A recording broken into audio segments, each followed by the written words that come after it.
ભરૂચ સેવા યજ્ઞ સમિતિ ખાતે રોટરી ક્લબ ઓફ ભરૂચ ધારાસભ્ય રમેશભાઈ મિસ્ત્રી અને મહાનુભાવો દ્વારા 2 પ્રોજેક્ટ્સનું ઉદ્ઘાટન કરવામાં આવ્યું હતું। ભરૂચના સિવિલ હોસ્પિટલ સંકુલ ખાતે કાર્યરત અને બેસહારા તેમજ ગરીબ દર્દીઓ માટે સેવાની સુવાસ પ્રસરાવતી સેવા યજ્ઞ સમિતિ ખાતે સુનેરી મિટ્ટી ABITA અને ભરૂચ નગરપાલિકાના સહયોગથી મેગા ડોનેશન અને રિસાયકલિંગ ડ્રાઈવ એમ 2 પ્રોજેક્ટનું વિતરણ કરાયું હતું। ધારાસભ્ય રમેશભાઈ મિસ્ત્રીએ સેવાભાવી સંસ્થાઓ એક થઈ આવા પ્રોજેક્ટ કરી રહી હોવાથી ખુશી હોવાનું જણાવી તમામના કાર્યોને બિરદાવ્યા હતા તેમજ સહકાર માટેની ખાતરી આપી હતી। આ પ્રસંગે સેવા યજ્ઞ સમિતિના રાકેશભાઈ ભટ્ટે તેઓને મળી રહેલ સહાય બદલ આભાર વ્યક્ત કરી રોટરી ક્લબ સહિત તમામ સહયોગી સંસ્થાઓના કાર્યોને બિરદાવ્યા હતા। રોટરી ક્લબ ભરૂચના પ્રમુખ તકલીન જમીનદારે આ નવતર પ્રોજેક્ટ અંગે માહિતી આપતા જણાવ્યું હતું કે પ્લાસ્ટિક સહિત અન્ય વેસ્ટ ચીજ વસ્તુઓ રિસાયકલિંગ કરાશે તેમ જણાવી આ માટે નગરપાલિકા RCC ABATAનો સહકાર સાંપડ્યો હોવાનું કહ્યું હતું।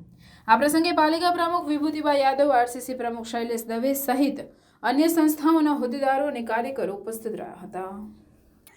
તમામ સંસ્થાના એ પ્રકારે હેતુઓ છે અને જેના કારણે આપણે જેમને જરૂર છે એમને બધા લોકોને મદદરૂપ થઈ રહ્યા છે। એક વાત હું તમને ખાસ જોડીને કહું છું, તમે જે લોકો પ્રયાસો કરે છે એમાં અત્યારે એક અભિયાન પૂરું થયું વિકસિત ભારત સંકલ્પ યાત્રા, આ નોન પોલિટિકલ જ છે, તમે એનો અભ્યાસ કરો છો। એમાં એક દરેક કાર્યક્રમમાં એક બેનર લગાવવામાં આવ્યું છે, મોદી એમ્બેસેડર બનો। ઓનલાઈન જ છે, આપ તરત એની પ્રક્રિયા છે, ઓનલાઈન તમે એમ્બેસેડર બની જાઓ અને પછી સરકારે લોકોને મદદરૂપ થવા માટે જુદી જુદી યોજનાઓ મૂકી છે ઓનલાઈન, એમાં તમે એન્ટ્રી કરો એટલે તમારા પોતાના પોઈન્ટ્સ વધતા જાય એમાં, અને એનું એક્સ્ટ્રીમ સ્થિતિ તો એવી છે કે તમે સરકારના પદ ઉપર જઈ શકો છો એનો અભ્યાસ કરો તો, અને એમાં પોલિટિકલ બનવાની જરૂર જ નથી, કોઈ પક્ષના સભ્ય બનવાની પણ જરૂર નથી, કોઈ પક્ષનું કામ કરવાની પણ જરૂર નથી। એટલે સરકારે પોતાનું સામાજિક સ્વરૂપ પણ મૂક્યું છે, માત્ર પોલિટિકલ નહીં પણ।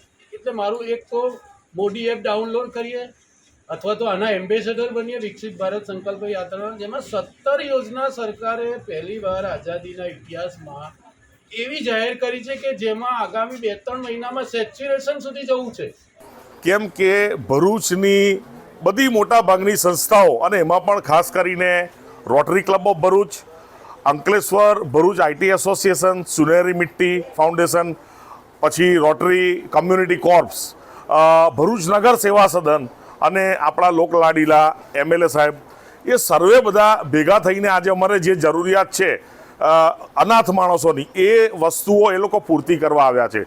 તો આવું આજે જ નહીં પણ વર્ષમાં 3-4 વખત એ લોકોના આવા ડ્રાઈવ હોય છે અને એને લઈને અમારે જે પણ વસ્તુની જરૂરિયાત હોય તે અમને મળી જાય છે, અને અમારા થોડા ઘણા પણ પૈસા જો એમાં બચતા હોય તો અમે કોઈ ડાયર ઇમરજન્સી આવે તો એમાં એ ફંડ આપણે વાપરી શકીએ છીએ। તો એક વસ્તુ કહી શકાય કે આ બધા જ્યારે એક મંચ પર ભેગા થઈને આ બધા ભરૂચમાં કાર્યો થઈ રહ્યા છે તો દરેક સંસ્થાઓને ખાસ કરીને હું આભાર માનું છું, અને આવું ને આવું ભવિષ્યમાં એમના પ્રોગ્રામ હોય ત્યારે અહીંયા સેવા યજ્ઞમાં એ લોકો આવતા રહેશે એવી હું આશા વ્યક્ત કરું છું। અને ખાસ પ્રશાસનનો આભાર માનું છું, ભરૂચ નગર સેવા સદન અને MLA સાહેબનો, કે એ લોકો પણ અમારી સાથે, મને આજે એવું ફીલ થયું કે બસ હવે અમારી સાથે બધા જ છે, NGO બી છે અને GO પણ છે, ગવર્મેન્ટ ઓર્ગેનાઇઝેશન। તો ભરૂચને પેલું કહેવાય ને કે આ એક હવે સોનાની કેડીએ જઈ રહ્યું છે અને એને કોઈ રોકી શકે એમ મને દેખાતું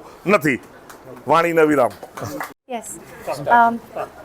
rotary club of Bharuch, Bharuch Nagar Palika, Sunehri Mitti, एबीटा अंकलेश्वर भरूच IT एसोसिएशन और साथ ही साथ RCC क्लब ऑफ भरूच ने मिलके एक प्रयास लिया है क्लोथ्स, शूज़, ई-वेस्ट और सभी चीज़ का प्लास्टिक वेस्ट, सभी चीज़ का रिसाइकलिंग एंड डोनेशंस का हम लोगों ने 2 टन जितना कलेक्शन किया है अलग अलग वार्ड के हिसाब से।